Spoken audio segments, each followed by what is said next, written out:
Hi friends, 69,000 शिक्षक भर्ती में एक बार फिर से आपका स्वागत है। और कुछ अच्छी खबर और कुछ बुरी खबरों के साथ। अच्छी खबर यह है कि सरकार ने मांगा है जूनियर स्कूलों से रिक्त पदों का ब्यौरा और जूनियर अध्यापकों की भर्ती आने वाली है जल्दी ही। और विवादित प्रश्नों के खिलाफ याचिका दायर हो चुकी है और वह याचिका स्वीकार भी हो चुकी है और उस पर फाइल नंबर भी मिल चुका है। एक एक करके सभी चीज़ों के ऊपर चलो। सबसे पहले 69,000 शिक्षक भर्ती के मामले में हाई कोर्ट लखनऊ खंडपीठ की डिवीज़न बेंच ने आदेश के खिलाफ दायर एसएलपी मान्य सुप्रीम कोर्ट हृदय दुबे एंड अदर्स बनाम परीक्षा नियामक प्राधिकारी स्वीकार। तो इन्होंने हृदय दुबे ने इसके खिलाफ याचिका दायर की थी और बहुत ही बढ़िया व्यक्ति को पकड़ के इन्होंने अपनी याचिका दायर कराई है। बार काउंसिल के कोषाध्यक्ष है माननीय।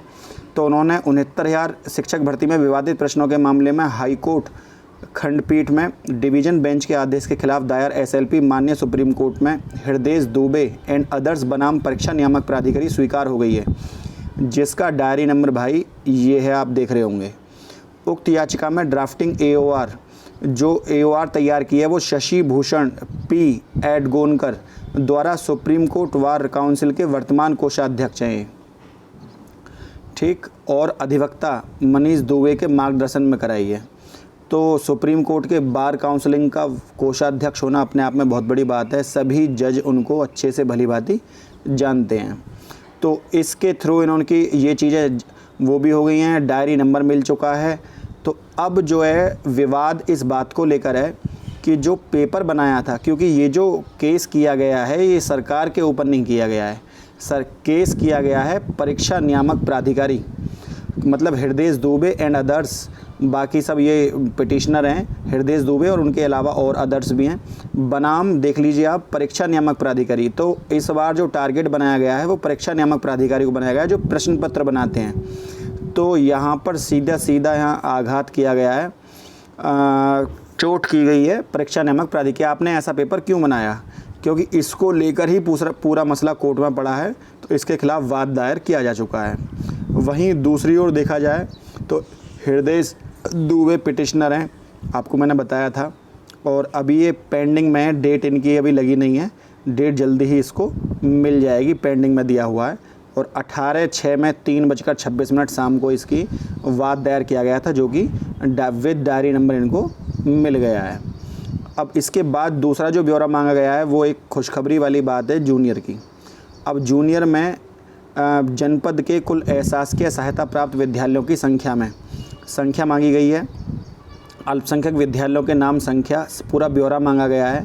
तो ये सब चीज़ें उत्तर प्रदेश जिला बेसिक शिक्षा अधिकारी को लेटर ज्ञापित किया है हमारे शिक्षा निदेशालय बेसिक उत्तर प्रदेश ने। उपयुक्त विषय के संबंध में अवगत कराना है कि एहसासकीय सहायता प्राप्त जूनियर हाई स्कूलों के सहायक अध्यापक और प्रधान अध्यापक के रिक्त पदों पर चयन में कार्रवाई किए जाने हेतु चयन की कार्रवाई, क्योंकि चयन होना है इनका, तो चयन प्रक्रिया जब भी बढ़ेगी जब भी अपना डाटा देंगे। इसी संबंध में उन्होंने आपको निर्देशित किया जाता है कि प्रारूप में चाहे कोई सूचना ईमेल के द्वारा दी गई हो या किसी के भी द्वारा आप उनको अवगत कराएं, दिए हुए ईमेल पर अपना ब्यौरा आप देने की कृपा करें। तो ये जूनियर हाई स्कूल की भर्ती आपको जल्दी देखने के लिए मिलेगी। 16/6 डेट में प्रसिद्ध हुआ था और कल इसकी विज्ञप्ति आपके सामने आ गई थी। दूसरा पॉइंट जो हम यहाँ करने वाले हैं कि जो पहले से शिक्षक पढ़ा रहा है, गवर्नमेंट ने उनको एनओसी के लिए मना कर दिया है। एनओसी का मुद्दा बहुत ही ज़्यादा गंभीर है। ना ही जो बच्चे क्योंकि ये एनओसी यदि नहीं रोक पाए तो लो मेरिट जो गुणांक है, जो कम मेरिट गुणांक वाला बच्चा है, उसको सीधा नुकसान है। जितना भी बच्चा एनओसी लेकर आ रहा है वो वहाँ सीधा नुकसान पहुँचा रहा है। चयनितों को भी नुकसान पहुँचा रहा है, जो चयनित हो गए हैं, क्योंकि वो जब अपना उस चयन सूची में अपना हिस्सा बनाएगा तो वो ज़्यादातर बच्चे बीटीसी वाले हैं। बीटीसी से क्या सेंस है, 68,500 में बीएड को मौका नहीं मिला था, केवल बीटीसी को ही मौका मिला था। तो इस आधार पर, क्योंकि उनका जो एकेडमिक है वो बहुत ही बढ़िया है, अगर वो बच्चे यहाँ पर लेकर आते हैं, अपना एनओसी लेकर आते हैं, तो ये सीधा आप समझ रहे होंगे 69,000 शिक्षक भर्ती में चयन सूची को गड़बड़ाएंगे। हालांकि सभी को एनओसी नहीं मिलेगी, यहाँ पर केवल 61 लोगों को, जो कि जिन्होंने वाद दायर किया था, केवल 61 लोगों को आप देख लीजिए। 69,000 शिक्षक भर्ती में शामिल सहायक अध्यापकों को बड़ी राहत। हाई कोर्ट ने काउंसलिंग में शामिल करने का दिया आदेश। अनिल मिश्रा और अन्य 61 याचिकाएँ। तो 61 लोगों को यहाँ पर ये और 12 पुराने हो गए, तो 2 और 1 3, 6 और 1 7, 73 लोगों को अब तक ये एनओसी मिल चुकी है। अब आप समझ जाइए कि यदि ये 73 लोग काउंसलिंग में जाएंगे तो ये चयन सूची में से 73 लोगों को आउट कर देंगे। मतलब जो सेलेक्ट हो गए हैं उनमें से 73 बच्चे कम होना तय है। क्यों? क्योंकि जो भी लोग काउंसलिंग मांगते घूम रहे हैं, एनओसी मांगते घूम रहे हैं कि हमें एनओसी दीजिए, तो यहाँ पर बड़ा तय है, बड़ी फैक्ट बात है कि ये इनके एकेडमिक अच्छे हैं, इनका गुणांक अच्छा है, इन्हें पता है कि हमारा सिलेक्शन हमारा ज़िला मिलना तय है, पूर्व में चयन हो चुके हैं। तो पूर्व में चयन भी तो किसी आधार पर ही हुए होंगे ना। तो जब कम लोगों में इन्होंने अपना स्थान बनाया था तो ज़्यादा लोगों में अपना स्थान इनके लिए बनाना कोई बड़ी बात नहीं है। इनको बाहर निकालना इस समय सबसे बड़ा मुद्दा होना चाहिए, लेकिन सब लोग इनके ऊपर चुप बैठे हैं। यहाँ पर एक काम बड़ा फैक्ट हो सकता है, वो ये हो सकता है कि सरकार ने ये कहा था कि 22 दिसंबर 2018 से पहले वाले ही सब मान्य हैं। तो ये बात अगर कोई कोर्ट में लेकर जाए कि हम एनओसी, हालांकि सरकार एक बार कह चुकी है कि हम एनओसी उन्हीं को देंगे जिन्होंने चयन प्रक्रिया शुरू होने से पहले एनओसी ले ली है।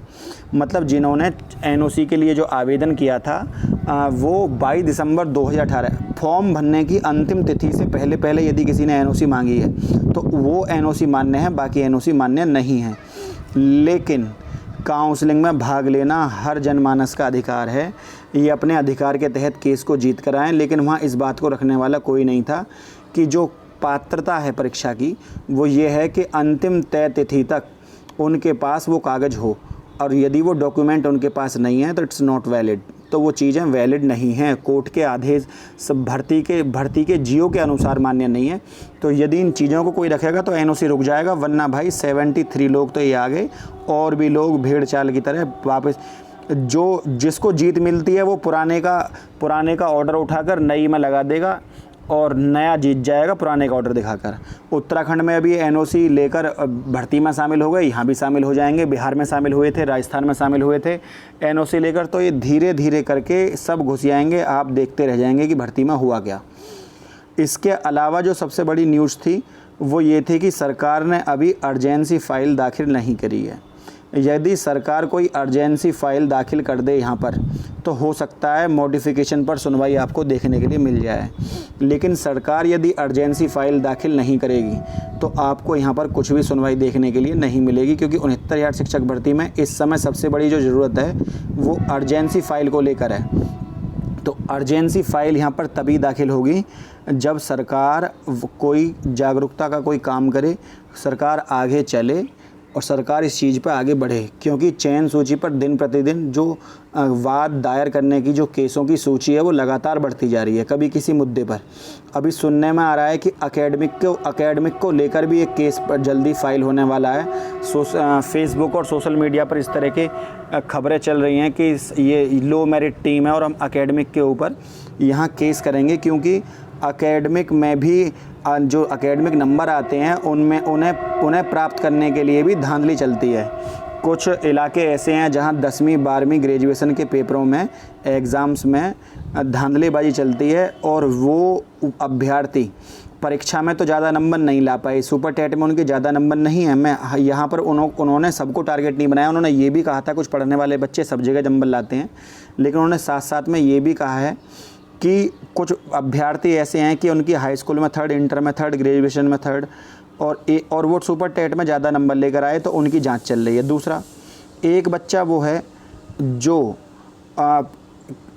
कुछ ऐसे इलाकों से बिलोंग करता है जहां पर एग्ज़ाम्स में नकल चलती है, 10वीं 12वीं ग्रेजुएशन। पुराने ज़माने के पास बच्चे हैं और कुछ CBSE बोर्ड वाले बच्चे हैं।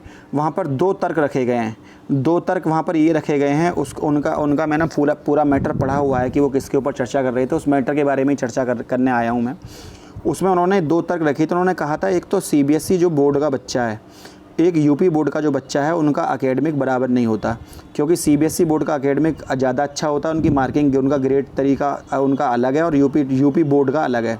तो जो UP बोर्ड है, UP बोर्ड का तरीका अलग है और CBSE बोर्ड का तरीका अलग है। तो उन्होंने यहाँ पर इसको टारगेट बनाया है कि UP और CBSE आप इनको दोनों को एक साथ लेकर नहीं चल सकते, इनके एकेडमिक को दोनों में बहुत बड़ा अंतर होता है।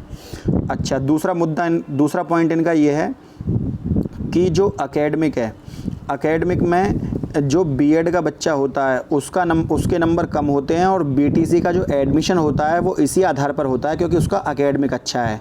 और ये याचीगण पहले एक बार लाभ ले चुके हैं अपने उसमें एडमिशन में। तो इस तरह की ये तो बेफालतू की बात है क्योंकि उन्होंने चयन प्रक्रिया में इसका लाभ नहीं लिया है, केवल बीटीसी करते टाइम उसका लाभ लिया है। तो इस तरह की बातें भी हैं। तीसरा मुद्दा इनका ये था कि एकेडमिक को क्यों हटाया जाए। एकेडमिक को इसलिए हटाया जाए कि उन्होंने ये कहा है कि पहले तो ये बच्चे नकल से अच्छे एकेडमिक नंबर ले आए, और उसके बाद सुपर टेट में इनके नंबर कम आए बहुत ज़्यादा। तो सुपर टेट में यदि ये बच्चा 97 नंबर लेकर आया है और नकल की जगह से इसने एकेडमिक प्राप्त कर लिया है, तो दोनों नंबरों को जोड़कर तो जो बच्चा परीक्षा में 120 नंबर लेकर आया है, ये उस बच्चे का सिलेक्शन काट देते हैं जो सुपर टेट में 120 नंबर लेकर आया है। तो ये कहना है इन लोगों का जो एकेडमिक के ऊपर याचिका दायर करने जा रहे हैं। तो 69,000 शिक्षक भर्ती में यदि सरकार ने भर्ती जल्दी से नहीं कराई तो इस तरह की अप्रत्याशित चीज़ें आपको देखने के लिए पक्का मिलेंगी। तो और इसको लेकर भी जल्दी ही आपको सुनवाई आपकी हो जाएगी। एनओसी को लेकर 61 और 12 73 लोगों को अभी तक एनओसी मिल चुकी है सरकार, और इनको अब एनओसी की भी आवश्यकता नहीं है। लेकिन जब इनको एनओसी की ही आवश्यकता नहीं है, जब इनको एनओसी की आवश्यकता नहीं है तो उसकी डेट की आवश्यकता क्या होगी कि वो डेट उस पर क्या लिखी हो। सबसे बड़ी इम्पोर्टेंट चीज़ है, यदि किसी को एनओसी डॉक्यूमेंट की आवश्यकता नहीं है तो उस पर जो डेट लिखी हुई है उसकी आवश्यकता की क्या ज़रूरत पड़ रही है। तो बड़ी मुद्दे वाली बात है। इनको बाहर करने के लिए थोड़ा सा आपको सोचना पड़ेगा। यदि आप इनको बाहर नहीं कर पाते तो 69,000 शिक्षक भर्ती में कुछ आपको अप्रत्याशित चीज़ें देखने के लिए ज़रूर मिलेंगी। तो वहीं जो जूनियर का ब्यौरा है, जूनियर हाई स्कूलों में बीएड वाला बच्चा यहाँ पर भाग ले पाएगा, और इसमें एकेडमिक नहीं जुड़ती है, इसमें एग्ज़ाम होता है। आपको मैंने पहले भी अवगत करा दिया था, और विवादित प्रश्नों के ऊपर याचिका दायर हो चुकी है, और इसके ऊपर भी दमदार बहस आपको देखने के लिए मिलेगी। फ्रेंड, यदि वीडियो आपको अच्छी लगी हो तो वीडियो को लाइक, चैनल को सब्सक्राइब करना ना भूलें, और लेटेस्ट अपडेट के लिए बेल आइकन को प्रेस करना ना भूलें। आज के लिए इतना ही। जय हिंद, जय भारत।